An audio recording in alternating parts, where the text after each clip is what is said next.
Et si ce que vous pensiez bon pour votre cœur était en train de l'étouffer lentement, sans douleur, sans bruit, juste parce que personne ne vous a jamais dit la vérité sur ces 3 vitamines que vous prenez chaque matin? Je suis médecin, ou plutôt, je l'ai été pendant plus de 40 ans. Aujourd'hui, je suis un homme âgé, à la retraite, vivant paisiblement dans une maison entourée d'arbres et de souvenirs. Et pourtant, je n'ai jamais cessé d'observer, d'écouter, de réfléchir. Parce que ce que j'ai vu au fil des décennies, dans les hôpitaux, dans les cabinets, dans les maisons de retraite, me hante encore. Ce que je vais vous révéler aujourd'hui, je ne l'ai pas appris dans les livres. Je l'ai appris en regardant des patients s'effondrer sans raison apparente, des proches vieillir plus vite qu'ils ne le devraient, et des gens bien intentionnés glisser jour après jour vers des troubles invisibles. Je voudrais commencer cette vidéo par une question brutale mais honnête. Et si ce que vous croyiez faire pour protéger votre santé était justement ce qui vous met lentement en danger? Je parle ici de ces 3 compléments alimentaires que tout le monde vante aujourd'hui, le magnésium, la vitamine D3 et la vitamine K2. Vous les avez sûrement déjà vus dans une publicité, dans la pharmacie du coin, dans une vidéo virale sur YouTube, ou même recommandée par votre médecin généraliste. Le message est simple, presque séduisant. Ces compléments sont bons pour vos os, vos muscles, votre cœur, votre longévité. Alors, on les prend les yeux fermés. On se dit qu'on a enfin trouvé un moyen simple de rester en forme. Et surtout, quand on prend de l'âge, on s'accroche à ce genre de promesses. Mais ce que 99% des personnes âgées ignorent, et je pèse mes mots, c'est que ces substances, si elles sont mal utilisées, peuvent devenir un poison silencieux. Oui, vous m'avez bien entendu, un poison.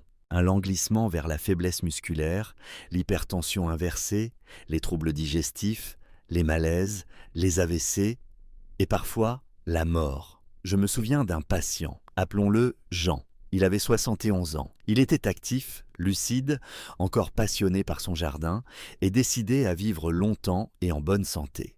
Sa fille, bien intentionnée, lui avait offert une boîte de compléments tout en un, contenant magnésium, D3 et K2. Elle l'avait vu en promotion sur un site français, renforcé scientifiquement, disait-il. Jean commença à les prendre chaque matin, après son petit déjeuner, avec l'impression d'avoir repris le contrôle sur son corps. 2 semaines plus tard, il m'appela. Vertige, jambes faibles, palpitations nocturnes. Je fis faire quelques examens et ce que je découvris me glaça. Un déséquilibre électrolytique sérieux, une tension anormalement basse, des marqueurs de calcification artérielle déjà présents. En 15 jours, c'était un homme sans antécédent médical grave. Et pourtant, il avait involontairement enclenché un mécanisme de dégradation accéléré. Pas parce qu'il avait fait quelque chose de dangereux, mais parce qu'il avait fait quelque chose de mal orienté, mal encadré, mal compris. C'est cette idée qui me révolte. Nous vivons dans une époque où les compléments alimentaires sont devenus des solutions de rechange à une médecine que l'on juge parfois trop lente, trop méfiante, trop bureaucratique. Mais ce que les gens oublient, c'est que la biologie humaine ne pardonne pas l'improvisation. Le corps, surtout celui d'un senior, ne tolère pas les approximations. Il est comme une horloge fine, qui ne supporte ni surcharge ni absence. Et les vitamines, aussi naturelles soient-elles, peuvent dérégler cette horloge si on les utilise comme des gadgets miracles. Je ne dis pas cela pour vous faire peur. Je vous le dis parce que j'ai vu trop de familles brisées par une simple incompréhension. Trop de proches surpris par un malaise, un AVC, une insuffisance rénale, sans jamais faire le lien avec la routine santé qu'ils avaient adoptée avec confiance. Alors oui, je suis médecin, mais ce soir c'est un vieux médecin qui vous parle. Un homme qui ne vend rien. Un homme qui n'a plus rien à prouver, mais tout à transmettre. Ce que vous allez découvrir dans cette vidéo pourrait remettre en question bien des habitudes, et c'est très bien ainsi, car mieux vaut une vérité brutale qu'un mensonge confortable. Avant de continuer, je vous invite à vous abonner à cette chaîne. Non pas pour flatter un algorithme, mais parce que je suis déterminé à continuer de transmettre mes connaissances, mes observations, mes mises en garde, tant que ma voix me le permet. Et si cette vidéo peut éviter, à ne serait-ce qu'une seule personne de tomber dans le piège silencieux de ces compléments mal utilisés, alors elle aura rempli sa mission. Maintenant, Permettez-moi de vous poser une question, une seule, mais qui mérite réflexion. Selon vous, quel est le danger le plus sournois pour un senior aujourd'hui? À croire que tout complément naturel est forcément sans risque. B. Attendre d'être malade avant de s'interroger sur ce qu'on avale chaque jour. Écrivez votre réponse en commentaire. A ou B. J'y répondrai personnellement. Et maintenant, passons à ce que le magnésium, la vitamine D3 et la K2 peuvent réellement déclencher quand on les combine sans comprendre. Ce que vous entendrez ensuite n'est pas une théorie. C'est la réalité de centaines de cas que j'ai vus de mes propres yeux. Je l'ai été toute ma vie. Et même si je ne porte plus de blouse blanche depuis plusieurs années, je continue d'observer avec la même acuité. Il y a une chose que j'ai apprise avec le temps. Ce qui ronge le plus les corps âgés n'est pas toujours ce que l'on voit sur les bilans ou les radios. Ce sont souvent les déséquilibres silencieux, ceux qui s'installent sans bruit, comme des courants sous-marins, jusqu'à ce qu'un jour, le corps cède. Aujourd'hui, j'aimerais vous parler de ces déséquilibres invisibles provoqués par une prise mal maîtrisée du magnésium, de la vitamine D3 et de la vitamine K2. On les vante partout. Et pourtant, dans mon cabinet, j'ai vu des hommes et des femmes basculer dans la fatigue chronique, l'irritabilité nerveuse, les troubles digestifs, sans jamais penser que ces compléments pouvaient être en cause. Mais ils l'étaient. Et le plus terrible, c'est qu'ils pensaient bien faire. Le premier désordre que j'observe chez les personnes âgées qui prennent du magnésium seul ou mal associé, c'est ce que j'appelle le chaos électrolytique. Le terme est technique, mais les conséquences sont humaines. Paupières qui tremblent sans raison, jambes agitées la nuit, sensation de crispation interne, sommeil fragmenté, tension nerveuse inhabituelle. Vous croyez que c'est du stress? De l'anxiété? Non, c'est souvent une alerte du corps, une réponse à un déséquilibre entre le magnésium et d'autres minéraux essentiels comme le potassium, le sodium et parfois même le calcium. Le magnésium est un minéral fondamental. Il intervient dans des centaines de réactions enzymatiques. Mais ce que peu de gens savent, c'est qu'il agit toujours en équilibre avec d'autres. Si vous le surchargez sans rééquilibrer le reste, vous déréglez la machine entière. Dans une étude publiée en 2020 dans le Journal of Clinical Medicine, près de 40% des adultes en bonne santé ayant pris du magnésium à haute dose sans suivi diététique ont développé, en moins de 72 heures, des signes de surstimulation nerveuse, palpitations, tremblements, insomnie. Ce n'étaient pas des personnes malades, juste des gens mal informés. Mais ce n'est que le début. L'autre symptôme, bien plus redouté chez les seniors, c'est la chute brutale de la pression artérielle. J'ai eu des patients qui me disaient « Docteur, je me sens faible depuis que je fais attention à ma santé ». Et quand je creusais un peu, je découvrais qu'ils avaient commencé un protocole de compléments D3 et magnésium. Pris ensemble, ils peuvent provoquer une vasodilatation trop rapide. Le sang circule trop vite, la pression tombe et vous vous sentez vaseux, confus, parfois à la limite du malaise. Une étude parue en 2019 dans Hypertension Research a montré qu'en seulement 48 heures, une prise quotidienne de 400 mg de magnésium pouvait faire chuter la tension de 11 mmHg. Un quart des participants ont souffert de vertiges, de nausées, d'évanouissement en se levant. Chez les personnes sous traitement anti-hypertenseur, c'est un cocktail potentiellement dangereux. Je pense à Madame Lemoine, 78 ans, qui a failli tomber dans les escaliers parce qu'elle avait commencé à prendre du magnésium conseillé par sa voisine, en même temps que son traitement pour la tension. C'est naturel, ça ne peut pas faire de mal, m'avait-elle dit. Mais le corps n'obéit pas à la logique du marketing. Il obéit à ses équilibres internes. Et ceux-ci sont beaucoup plus subtils que ce que l'on imagine. À cela s'ajoute un effet que peu osent prendre au sérieux, la diarrhée. Beaucoup rient quand on en parle. Mais chez les personnes âgées, c'est une alerte sérieuse. Quand on prend certains types de magnésium, comme le magnésium citrate ou oxyde, le transit s'accélère. On croit que c'est anodin, qu'il suffit de boire un peu plus. Mais en réalité, chaque épisode de sel liquide emporte avec lui du sodium, du potassium, du zinc, de la vitamine B12. Et plus on perd, plus le système s'affaiblit. Moins on absorbe, plus le corps souffre en silence. Les articulations deviennent douloureuses. Les muscles manquent de tonus. Le système immunitaire se dérègle. On parle alors d'inflammation chronique, de douleur normale pour l'âge. Mais non, c'est un corps appauvri qui réagit. Dans une étude de 2022 sur des adultes de plus de 60 ans, en ayant pris plus de 350 mg de magnésium par jour, 44% ont développé une diarrhée modérée en moins de 5 jours. Ce qui m'a le plus marqué dans cette étude, ce n'est pas la diarrhée, c'est la baisse du taux de zinc, de sodium et de B12 constatée chez ces mêmes participants, en quelques jours seulement. C'est un effondrement progressif, invisible, mais bien réel. Et que dire du paradoxe suivant ? Alors que certains perdent leur transit, d'autres, au contraire, se retrouvent constipés. Pas à cause du magnésium cette fois, mais à cause de la vitamine D3 prise seule, sans vitamine K2. Cette D3, en favorisant une absorption accrue du calcium, le fait parfois s'accumuler dans les tissus mous, au lieu d'aller vers les os. Résultat, les intestins deviennent plus rigides, moins réactifs, moins hydratés, et la constipation devient chronique, douloureuse, difficile à traiter. Voilà pourquoi je le dis et je le redis, les compléments, même les plus réputés, ne sont pas des bonbons. Ce sont des outils thérapeutiques puissants. Et comme tout outil, mal utilisé, ils peuvent casser ce qu'ils étaient censés réparer. Alors si vous prenez du magnésium, de la D3 ou de la K2, demandez-vous, est-ce que je connais l'état de mes électrolytes? Est-ce que j'ai adapté mon alimentation? Est-ce que je me suis déjà senti plus nerveux, plus fatigué ou plus désorienté depuis que j'ai commencé? Ce ne sont pas des détails. Ce sont peut-être les premiers signaux d'un déséquilibre profond. Et ces signaux-là, il ne faut jamais les ignorer.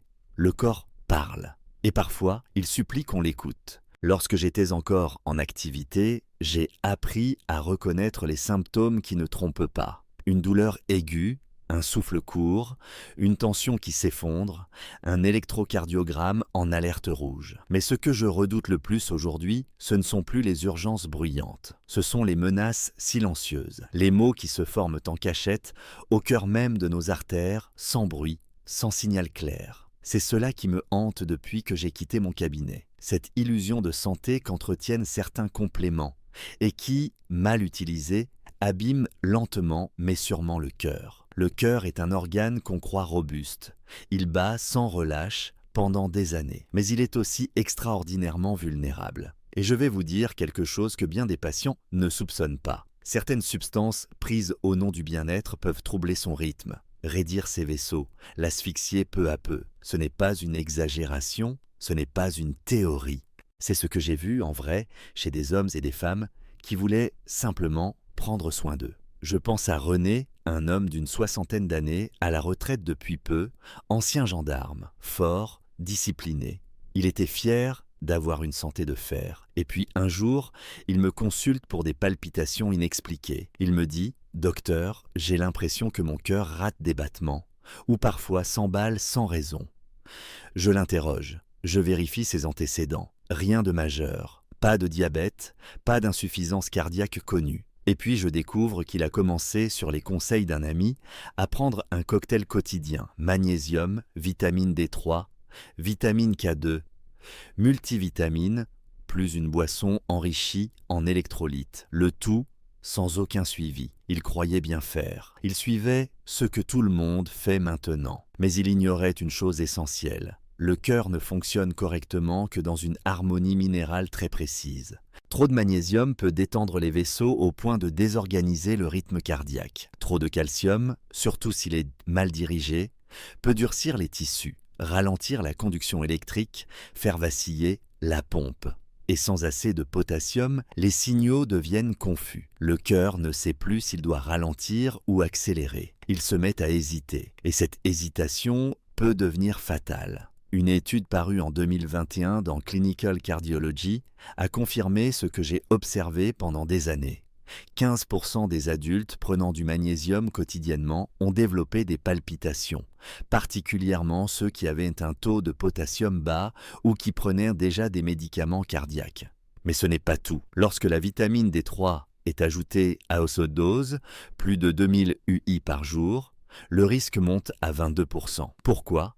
Parce que la D3 augmente l'absorption du calcium. Et ce calcium, s'il n'est pas correctement escorté par la K2, peut s'installer dans les vaisseaux, y former des dépôts, rigidifier les artères. Ce phénomène porte un nom, la calcification vasculaire. Et je vous le dis en toute franchise, c'est l'un des processus les plus traîtres que je connaisse. Il ne fait pas mal, il ne se voit pas, il n'envoie pas de message clair. Mais il avance inexorablement. Une fois qu'il est installé, il est presque impossible à inverser. Je me souviens d'un autre patient, plus âgé cette fois, 76 ans, ancien professeur de littérature. Il aimait lire, marcher chaque matin dans le parc de son quartier. Il avait commencé à prendre de la vitamine D3 pour ses os, mais il ne connaissait pas la K2. Il ne savait pas que cette dernière agit comme un guide. Elle dirige le calcium là où il doit aller, vers les os, vers les dents, et l'empêche d'aller là où il ne faut surtout pas, dans les artères, les reins, les valves cardiaques. Quand il est venu me voir, il était essoufflé au moindre effort. L'échographie a montré un épaississement des parois artérielles, un rétrécissement inquiétant. Aucun antécédent, aucune douleur préalable, simplement une accumulation lente de calcium au mauvais endroit. Et cela aurait pu être évité. Vous voyez, ce n'est pas la vitamine D3 qui est en cause en soi. Elle est précieuse, elle est même indispensable pour de nombreuses fonctions métaboliques. Mais prise seule, sans contrepartie, elle devient imprévisible. Et le cœur, lui, ne tolère pas les surprises. Il a besoin de constance, d'équilibre, de régularité. C'est pourquoi je recommande toujours à mes anciens patients, et aujourd'hui à vous, d'être prudent. Ne vous fiez pas aux étiquettes, ne vous fiez pas aux promesses faciles. Avant de prendre de la D3, vérifiez vos niveaux dans le sang. Assurez-vous d'avoir un apport suffisant en vitamine K2, surtout sous forme MK7, qui est la plus biodisponible. Et ne cumulez jamais plusieurs sources de calcium sans savoir où elles vont s'accumuler. Car ce que je redoute le plus, ce ne sont pas les erreurs conscientes. Ce sont les accumulations non surveillées. Un complément ici, un autre là. Une habitude bien intentionnée, répétée chaque jour. Et puis, un matin, l'insuffisance cardiaque, l'AVC. La sténose coronarienne, le souffle court, l'hospitalisation, l'angoisse dans le regard des proches. Je vous dis cela parce que je me sens responsable, pas coupable, mais responsable de transmettre ce que l'expérience m'a appris. Le cœur est un organe loyal, mais il a ses limites. Et lorsque nous jouons avec les équilibres minéraux, nous mettons en péril son fonctionnement profond. Alors si vous sentez que votre rythme cardiaque change, si vous avez des palpitations et après avoir introduit un complément, ne restez pas dans le doute. Parlez-en. Faites un ECG. Mesurez votre calcium, votre potassium, votre magnésium. Et surtout, ne pensez jamais que ce qui est naturel est forcément sans danger. Le cyanure est naturel, le venin aussi. Ce qui compte, ce n'est pas l'origine, c'est la manière, la dose, le contexte, l'équilibre. Je suis médecin, j'ai vu des cœurs s'arrêter sans crier gare, et j'ai vu d'autres recommencer à battre avec harmonie, simplement parce qu'on avait su écouter les bons signaux. Mon souhait ce soir, c'est que vous appreniez à écouter le vôtre, avant qu'il ne vous parle trop fort. À mon âge, on n'examine plus les gens uniquement avec des instruments ou des chiffres. On les regarde vivre, on les écoute parler, on apprend à détecter ce que j'appelle les signaux faibles. Ceux que la médecine moderne balaie parfois d'un revers de main, mais qui, à mes yeux, sont souvent les plus importants. Car ce ne sont pas toujours les grandes douleurs qui trahissent d'un déséquilibre. Ce sont ces petites gênes, ces impressions floues, ces sensations que les patients peinent à expliquer et que personne ne relie à ce qu'ils avalent chaque jour. Ce que j'ai vu au fil des années, ce sont des personnes âgées, intelligentes, autonomes, actives, qui glissent lentement vers une fragilité qu'elles ne comprennent pas. Elles ne tombent pas malades du jour au lendemain. Non, elles commencent à avoir un peu moins d'énergie, à marcher un peu plus lentement, à perdre l'appétit, à avoir du mal à dormir, à se sentir moins elles-mêmes. Elles pensent que c'est l'âge. Mais moi, je regarde ce qu'il y a sur la table de nuit, dans la cuisine, dans les piluliers du matin, magnésium, vitamine D3, vitamine K2, parfois multivitamines, parfois boissons enrichies. Et très souvent, aucun médecin n'est au courant. Un jour, une femme que je suivais depuis des années, une ancienne institutrice nommée Gisèle, m'a confié qu'elle se sentait un peu éteinte depuis quelques semaines. Pas déprimée, non. Juste éteinte. Elle dormait mal, elle avait perdu 2 kilos sans le vouloir. Elle n'avait plus envie de cuisiner, plus envie de lire. Elle pensait que c'était peut-être l'hiver ou la solitude. mais son visage me disait autre chose. Sa fatigue n'était pas émotionnelle. Elle était métabolique. Je lui ai posé des questions très simples. A-t-elle changé quelque chose dans son alimentation, pris un nouveau traitement?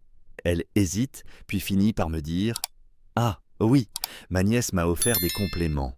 Elle dit que c'est bon pour les os, le cœur, tout. Je prends ça depuis 1 mois. Magnésium, D3, K2. Et voilà. » Ce que Gisèle ignorait, c'est que la combinaison de ces compléments peut, chez certaines personnes âgées, perturber profondément les signaux de faim et de satiété. Dans une étude de 2022 publiée dans le Journal of Nutritional Biochemistry, on a observé que chez des adultes de plus de 60 ans, une cure D3K2 magnésium de seulement 30 jours avait entraîné, dans plus de 30% des cas, une réduction significative de l'appétit. Non pas à cause d'un malaise, mais parce que ces substances modifient la production de certaines hormones digestives. La gréline, qui stimule la faim, et la leptine, qui la régule. Résultat, les personnes mangent moins sans s'en rendre compte, et surtout sans adapter leurs besoins nutritionnels à cette baisse. Le corps d'un senior ne peut pas se permettre cette erreur. La moindre restriction calorique non compensée accélère la perte musculaire, la diminution de la masse osseuse, la baisse d'immunité. C'est ce que l'on appelle la sarcopénie. Un mot compliqué pour désigner un phénomène tragiquement courant. Et souvent, tout commence par cette phrase anodine « Je n'ai pas très faim ces temps-ci ». Mais il n'y a pas que l'appétit. Il y a aussi ces faiblesses musculaires que les gens finissent par accepter comme une fatalité. On pense qu'on est juste moins solide, qu'on a perdu l'habitude de marcher. Et pourtant, derrière ce ralentissement peut se cacher un déséquilibre minéral provoqué par les compléments. J'ai vu des jambes devenir lourdes, des bras perdre leur tonus, des personnes trébucher sur un pas de travers alors qu'elles n'avaient jamais chuté de leur vie. La fatigue musculaire liée aux compléments n'est pas un mythe, c'est un phénomène réel, documenté, qui survient lorsque les minéraux censés réguler la contraction musculaire deviennent déséquilibrés. Trop de magnésium, pas assez de potassium, trop de calcium absorbé par la D3, mal redistribué faute de K2. Et les muscles, au lieu d'être nourris, sont ralentis, affaiblis, mal coordonnés. Je me rappelle de Monsieur Julien, 82 ans, veuf, grand marcheur. Il faisait encore 2 km par jour dans son quartier de Strasbourg. Et puis, sans explication, il s'est mis à traîner la jambe, à marcher en déséquilibre, à avoir des crampes la nuit. Il avait commencé 2 mois auparavant, une cure de vitamines naturelles qu'on lui avait envoyée par la poste, offerte par son fils. Encore une fois, magnésium, D3K2. Le lien est facile à manquer, car les symptômes sont diffus. Mais quand vous les voyez apparaître en série, perte d'appétit, faiblesse musculaire, manque d'énergie, et que vous savez ce que ces substances peuvent provoquer en interaction, alors le doute n'est plus permis. Le plus insidieux, c'est que ces effets ne poussent pas les gens à consulter. Au contraire, ils s'adaptent. Ils mangent moins, bougent moins, se fatiguent plus vite. Et le cercle vicieux s'installe. Jusqu'à ce qu'un jour, une chute, une fracture, une hospitalisation viennent révéler l'ampleur du déclin. Mais souvent, il est déjà trop tard. C'est pourquoi je vous dis cela aujourd'hui. Parce que je ne veux plus voir des gens décliner en silence, persuadés qu'ils vieillissent, alors qu'en réalité, leur corps envoie des signaux de détresse. Il ne s'agit pas de diaboliser ces compléments, mais de comprendre leur puissance. Ils agissent, parfois trop bien. Et si leur action n'est pas accompagnée d'un suivi, d'une observation attentive, alors elle peut nuire. La clé, c'est l'écoute. Écoutez votre appétit. Écoutez vos jambes, écoutez votre sommeil. Ce ne sont pas des caprices, ce sont des messages. Et si vous sentez que votre corps vous dit « quelque chose cloche depuis que j'ai commencé ce complément », alors il est temps d'arrêter, de faire une pause, de consulter, d'ajuster. Je suis médecin. Et même si je suis aujourd'hui un vieil homme, je sais que ce qui sauve des vies, ce n'est pas toujours le médicament le plus puissant. C'est souvent l'attention, la capacité de relier les points, de voir ce que d'autres ne voient pas, et surtout, de faire confiance à l'intelligence du corps. Alors je vous le demande, n'ignorez pas ces signaux faibles. Ils ne sont pas faibles, ils sont subtils. Et c'est souvent là que la vérité commence. Ce que j'ai compris, après toutes ces années à ausculter, diagnostiquer, soigner, c'est que le plus grand danger pour un patient âgé, ce n'est pas toujours la maladie elle-même, c'est l'illusion de faire les bonnes choses. C'est le sentiment de sécurité qu'on retire de gestes simples, de routines installées, de comprimés avalés chaque matin pour aller mieux. C'est ce calme apparent, cette absence de douleur immédiate, cette confiance aveugle dans l'étiquette naturelle, qui bien souvent ouvre la voie au déséquilibre, à l'accumulation, à la fragilité progressive, et parfois à l'accident irréversible. Aujourd'hui, je voudrais vous parler non pas de ce qu'il faut craindre, mais de ce qu'il faut faire, parce qu'il y a des solutions. Il y a des gestes simples, concrets, précis qui peuvent transformer cette spirale descendante en chemin de reprise. Mais ces gestes nécessitent une chose qu'on oublie trop souvent, de l'attention, de la précision et un certain respect pour le corps humain, surtout lorsqu'il est âgé. Le premier principe que j'ai toujours répété à mes patients, c'est celui-ci. On ne prend jamais de vitamine D3 sans vitamine K2. Jamais. Parce que la D3, à elle seule, agit comme un accélérateur de calcium. Elle augmente son absorption dans l'intestin, le fait circuler dans le sang. Mais sans K2, ce calcium n'a pas de destination définie. Il s'accumule dans les artères, les reins, parfois même dans les tissus mous. Et vous pensez renforcer vos os alors que vous sclérosez vos vaisseaux. La K2, elle, joue un rôle de guide. Elle active une protéine, la MGP, dont le rôle est précisément d'empêcher le calcium de se déposer là où il ne faut pas. C'est une sorte de gardien du bon acheminement minéral. Sans elle, la D3 est comme une voiture lancée à pleine vitesse, sans frein, sans volant. Deuxième point, jamais plus de 2000 UI de D3 par jour sans contrôle sanguin. C'est une limite que je répète inlassablement. Pas parce que c'est dangereux dans l'absolu, mais parce que chaque organisme est différent. Ce qui est tolérable pour l'un peut être excessif pour l'autre. Et les excès de D3 ne préviennent pas.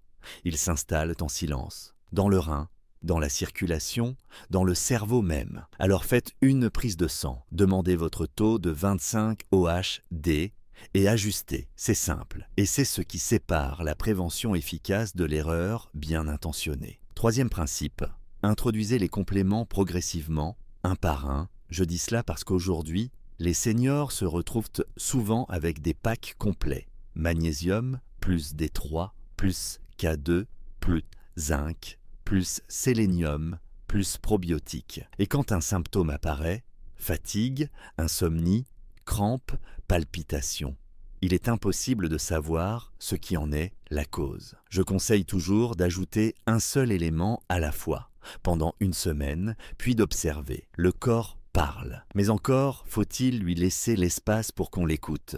Quatrième point, trop négligé, l'équilibre avec les aliments. Vous pouvez avaler les meilleurs compléments du monde, s'ils sont pris avec un régime pauvre en minéraux ou en graisses de qualité, leur efficacité sera biaisée. La K2 est liposoluble. Elle a besoin de gras pour être absorbée correctement. La D3 aussi. Le magnésium, lui, s'équilibre mieux si vous consommez des légumes verts, des légumineuses, de l'eau riche en minéraux. Ce ne sont pas des détails, ce sont des conditions d'efficacité. Cinquième principe, et peut-être le plus important, faites confiance à votre corps, pas à la publicité. Ce que vous ressentez compte plus que ce qu'on vous promet. Si vous sentez une baisse d'énergie, un changement d'humeur, une fatigue musculaire ou digestive depuis que vous avez commencé une cure, n'attendez pas, ne vous dites pas que ça passera. Arrêtez, observez, consultez. Ce n'est pas de la paranoïa, c'est de l'écoute intelligente. Je me souviens de Marie, une patiente de 80 ans, vive d'esprit, ancienne pharmacienne. Elle connaissait parfaitement les molécules, les interactions. Et pourtant, c'est elle qui m'a dit un jour, avec une grande lucidité, « Ce n'est pas ce que je prends qui m'inquiète, c'est ce que je ne ressens plus. » Elle avait raison. Son corps lui disait quelque chose, une lassitude qu'elle n'avait jamais connue. Elle avait ajouté la D3, le magnésium, la K2, et s'éteignait à petit feu. Il a suffi d'un arrêt, de quelques semaines de repos, d'un retour à une alimentation simple et variée. Et tout s'est remis en ordre. Je ne suis pas là pour condamner les compléments. Je suis le premier à dire qu'ils ont leur utilité, leur place, leur vertu. Mais je refuse l'idée qu'ils soient inoffensifs par nature. Ils sont puissants. Et comme tout ce qui est puissant, ils demandent de la maîtrise. Ce que je souhaite transmettre aujourd'hui, c'est une forme de sagesse thérapeutique, une lenteur choisie, une attention aux détails, parce que le vieillissement ne doit pas être une descente, mais une traversée. Et pour traverser en équilibre, il ne faut pas des raccourcis, il faut des fondations solides, comprendre ce qu'on prend, pourquoi on le prend, comment on le prend. Je suis médecin, et si je prends encore la parole aujourd'hui, ce n'est pas pour alerter, c'est pour éveiller, pour rappeler que la santé à cet âge de la vie ne se gagne plus à coups de pilules miracles. Elle se gagne par la justesse, par la clarté, par le discernement. Alors, avant de commencer une nouvelle cure, posez-vous cette simple question. Est-ce que je sais ce que je fais? Est-ce que je comprends les interactions? Est-ce que je suis à l'écoute de mon corps ou seulement des tendances du moment? Votre corps mérite plus que de la mode. Il mérite du respect. Et ce respect, il commence par un choix éclairé. Je suis médecin. Et je suis aussi un vieil homme. Un homme qui a passé sa vie à écouter les battements du cœur, les silences du corps, les murmures de la maladie bien avant qu'elle ne s'installe. Aujourd'hui, je n'exerce plus en blouse blanche, mais je n'ai jamais cessé d'être ce que j'ai toujours été, un veilleur, un témoin du lien fragile entre ce que nous croyons savoir et ce que notre corps essaie de nous dire. Ce que je viens de vous raconter dans cette série, sur le magnésium, la vitamine D3, la vitamine K2, ce n'est pas un récit alarmiste, ce n'est pas non plus une croisade contre les compléments. C'est une tentative sincère de vous faire voir ce que, souvent, on ne voit pas. Car les dangers les plus profonds ne sont pas toujours bruyants. Ils ne se manifestent pas avec des douleurs vives ou des chiffres rouges sur une ordonnance. Non, ils avancent en douceur, masqués par les bonnes intentions, les routines installées, les « tout le monde le fait donc ça doit être bien ». Je vous ai parlé de déséquilibres électrolytiques, de chute de tension, de troubles digestifs, d'arythmie, de calcification, de perte musculaire, de perte d'appétit, de fatigue injustifiée. Tout cela n'est pas une fatalité, mais cela devient un piège quand on ne questionne plus, quand on prend sans comprendre, quand on suit sans écouter. J'ai vu des hommes robustes devenir soudainement instables. Des femmes vives d'esprit sombrer dans une brume légère, un effacement. J'ai vu des corps s'alourdir, des marches devenir hésitantes, des regards perdre l'élan. Et souvent, derrière ce tableau, un déséquilibre créé par un excès de confiance. Une pilule, 2 pilules, chaque jour, un geste qui paraît banal et qui finit par déplacer l'équilibre profond d'un organisme qui, à cet âge, n'a plus droit à l'improvisation. Mais il y a de l'espoir. Il y a une façon de faire autrement, une manière de vivre avec discernement sans renoncer aux soins de soi. Cela passe par l'écoute du corps, par des tests simples avant d'avaler quoi que ce soit, par l'introduction progressive de chaque élément, par le respect des interactions, des doses, du contexte, par le refus de céder aux promesses faciles. La leçon que je retire de toutes ces années de pratique et que je vous livre aujourd'hui est simple mais profonde. Ce n'est pas ce qu'on prend qui sauve, c'est ce qu'on comprend. Ce n'est pas la quantité de compléments qui protège, mais la justesse avec laquelle on les intègre dans notre réalité unique, notre métabolisme, notre histoire, notre âge. Et si vous deviez appliquer une seule chose dans votre quotidien à partir de maintenant, que ce soit celle-ci, ne prenez plus rien comme tout le monde. Prenez ce qui est juste pour vous. Faites-le avec attention, avec amour, avec responsabilité. C'est ainsi que l'on vieillit bien. Ce n'est pas en multipliant les gélules, mais en cultivant une intelligence du corps, une clarté de l'écoute. Maintenant, je vous pose une petite question toute simple. Selon vous, dans notre époque actuelle, qu'est-ce qui est le plus difficile? A. Faire confiance à son propre corps. B. Résister à la pression des conseils qu'on voit partout. Écrivez votre réponse en commentaire, A ou B. Je lirai chacun de vos messages, comme je le faisais avec les dossiers de mes patients. Vos réponses permettront à d'autres de réfléchir aussi, de voir qu'ils ne sont pas seuls dans leurs hésitations. Et si ce que vous venez d'écouter vous a parlé, vous a éclairé, vous a aidé d'une manière ou d'une autre, je vous invite à vous abonner à cette chaîne. C'est un geste simple, mais pour moi, c'est un souffle de motivation. Je suis vieux, oui, je fatigue plus vite qu'avant, mais tant que j'ai un peu de voix, un peu de lucidité, je continuerai à transmettre ce que j'ai appris. Et si vous le souhaitez, si vous le pouvez, vous pouvez aussi faire un petit don. même modeste. Cela me permet de continuer à créer ces contenus, sans publicité, sans filtre commercial. Juste du vrai, juste du vécu. Chaque don, chaque abonnement, chaque message m'aide à continuer ce chemin que j'ai choisi. Celui de donner encore un peu, avant que la lumière ne s'éteigne. Merci d'avoir écouté. Prenez soin de vous, avec sagesse.